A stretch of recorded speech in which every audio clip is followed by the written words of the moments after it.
jangu Yesu jangu tula munda yange jangu Yesu jangu tulo ufuke munsi amanyiko kajambe ha Yesu nongose byonna ebyasoba kuno kuyomba obusungu n'obukambwe bifulume Yesu fue jangu Yesu jangu tula munda yange jangu Yesu jangu tula ufuke munsi. Hallelujah, hallelujah, hallelujah, hallelujah, hallelujah. Mbala musizaako nnyo mulinyirisenga amanya go nerya mukama waffe Yesu Kristo nti mwasuze mutya.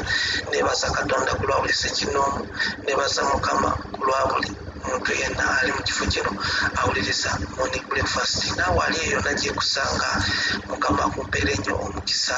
Ayina embeera gy'oyitamu, nzikiriza Katonda nti agenda kuyisaamu na bujulizi. Weewaawo embeera eyakukwata ekuyi ogiraba nga nzibu nnyo, naye mu maaso ga Katonda si nzibu, egenda kuvaawo. Omuyaga oguli mu maaso go Katonda yennyini yalina okugyawo.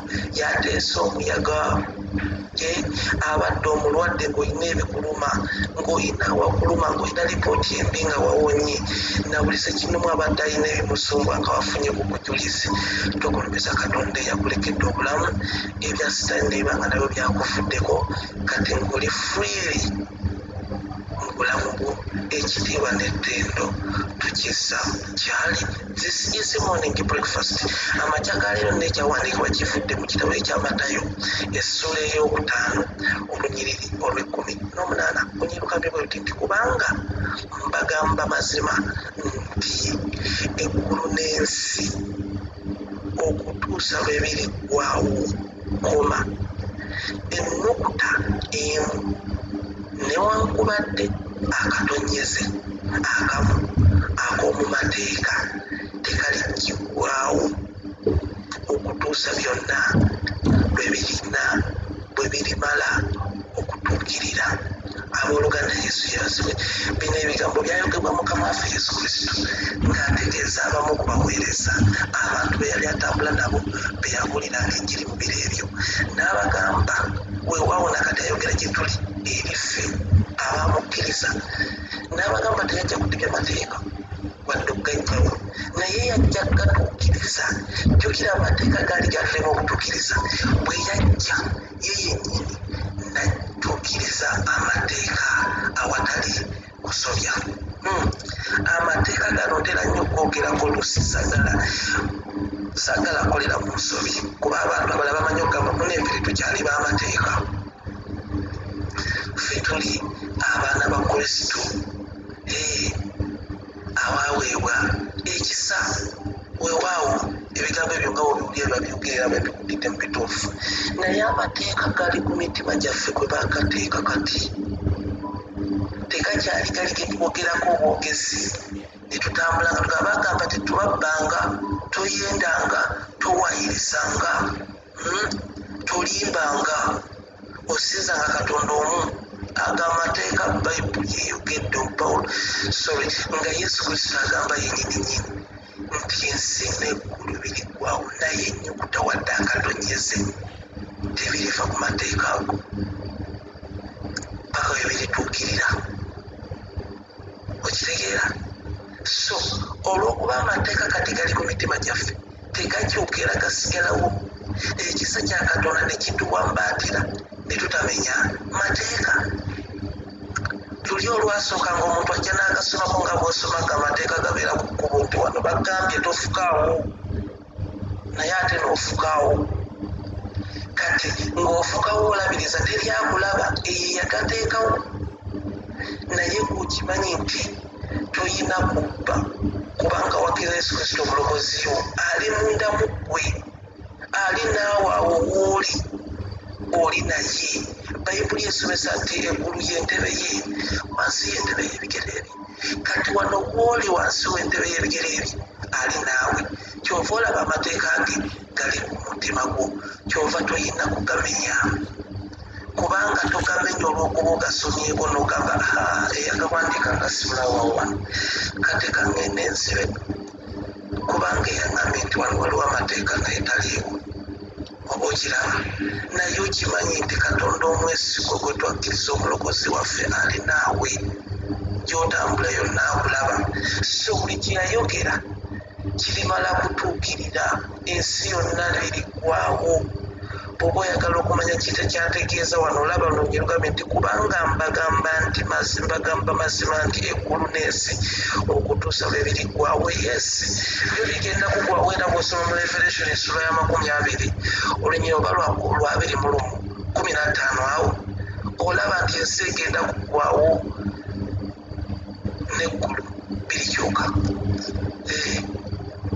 ne bivaawo otuluke tulabe entebe y'omulokozi tuyimirire mu maaso ge naye ebyo okubituukiriza oyina kubanga tobbye ekigambo kya katonda nga ng'amateeka ebagawandiika naye nga togamenye ng'olwokuba nti omaze gasomako kubanga gali ku mutima gw'amateeka bagatuwandiika mu mutima gwaffe tutambula nago tuyendanga kale tekikakatako okuyenda gwe yakiza Yesu Kristo okubeera omulokozi we so ng'ate olubereberye omuntu yayendanga nagamba etteeka ligamba toyendanga naye wano wendi noono gwendi naye teri n'omwandaba kati katwende wetumala buli omu yeesaanya agende nga teri agenda kutulaba okitegeera naye kati otambulira mu kisango oyo yennyini eyajja okutuukiriza amateeka oli naye kyova toyina kwenda wadde okubba oba okulimba n'okukola byonna by'omanyi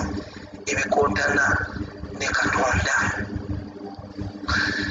okitegedde wakati mu morning breakfast so njagala otambule ng'okimanyi nti weewaawo wava mu mateeka tokyafugibwa mateeka naye waliwo ekisa ekitambulira ku bulamu ekyo ky'olina okwowola nga ne bw'oba oli mu nzikiza tokola bubi tokola bibi toyonoona tuli abantu bayonoonanga amateeka bagasomako ne gagamba titobbanga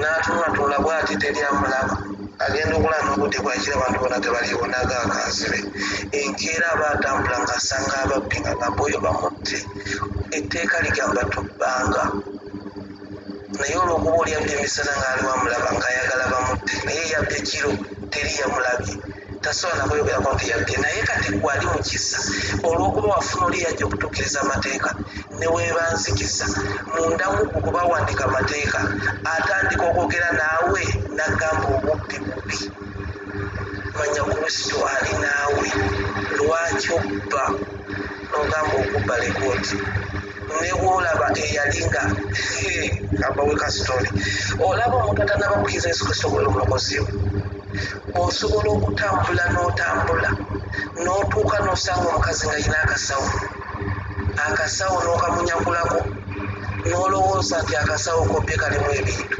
ogenda okakebera mulimu bikebekebe bya bizigo mulimu obusanyirizo mulimu obulabirwamu obwamenyekamenyeka naye kugula akasawo kalabika nga kabadde mu ssente kati gowakabbye okimanyi tagenda kukwata omuntu eyawandiikibwa amateeka ku mutima gwe yonna yakkiriza Yesu Kristo okubeera omulokozi we era ne bw'aba atuddawo n'alaba alina akasawo nga kaasanye keekamu naye nga mulimu omutwalo gumu oba 50 njogera ku Uganda Money amateeka gamugamba ekisa kya Katonda n'amateeka gali agamuwandiikibwa ku mutima gabeera ne gamugamba owaaye gamba oyo nannyini kasawo akabikkeko era n'amugamba owaaye ensawo yo gitereeze byolina tebiyiika bifo yalabanga kasawo nga nebiri munda tabimanyi n'amala nabba bibbe agenda okutuuka eri nga bbye kasasiro wuli atambula naye ow'amateeka amenya amateeka ng'amanyi terinomu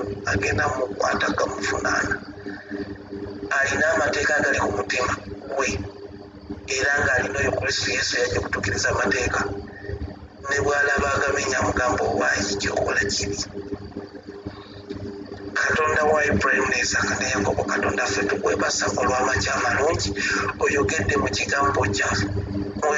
kigambo kye tuli Mukama era bwe kusaba kwange Mukama eri abakyala n'abaami abali ku bugazi bw'ensi waleme kubaawo akyusa ekigambo kyo nga bw'oyogedde gye tuli nti kubanga oba nti eggulu n'ensi okutuusa lwe biriggwaawo naye ennyukuta newankubadde akatonyeze akamu ak'oku mateeka tekaliggwaawo okutuusa byonna we birimala okutuukirira. Katonda ow'ekisa tukwegayidde tukusaba okutuukirira, tusaba ekisa ky'okubeera ku bulamu bwaffe, tuleme Mukama kwonoona, tubeere abantu abakkiriza Yesu Kristo okubeera omulokozi waffe nga tusaanira awatali kunenyezebwa, tutambulire mu makubo ag'obutuukirivu n'obutukuvu, tusaanire awatali kwonoona ebyo Mukama ebyalagirwa. Tukwegayidde ekisa kyo kibeere ku bulamu bwaffe, buli mukyala na buli mwami gwensaba naye wakati mu morning breakfast omukozese, era Mukama ekisa kyo kimukkeko kimwambaatire, aleme kutambulira mu kukola nsobi wadde okubeako okunenyezebwa, naye omukono gwo n'ekisa kye ekyamaanyi bimumanirire atuukirire mu bulamu buno era ne mu maaso go ku lunaku luli olw'oluvannyuma asaanire okubeera ku ntebe yo eyeeya waggulu. Kwe kusaba kwange Mukama. Weebale Yesu, weebale Mukama. Ayagala okuloka okateeka emikono mu bbanga agamba nti ayi Yesu nzikiriza n'omutima gwange gwe obutuukirivu era njatula n'akamwa kange nti ndokose, amannya gange gano googere gaddemu nate gaddemu neera, amannya gange gano gajje mu bitabo by'okufa amangu, ebitabo by'endwadde n'okusiraana, ogawandiike mu kitabo eky'omukisa n'obulamu n'okuwangaala, azzeemu ebigambo ebyo oli mulokole ddala.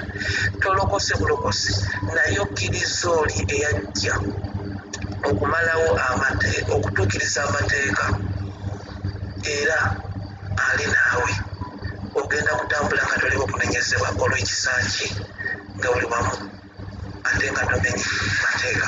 Mukama abampeera omukisa banjagalire olunaku olwo Emmanuel.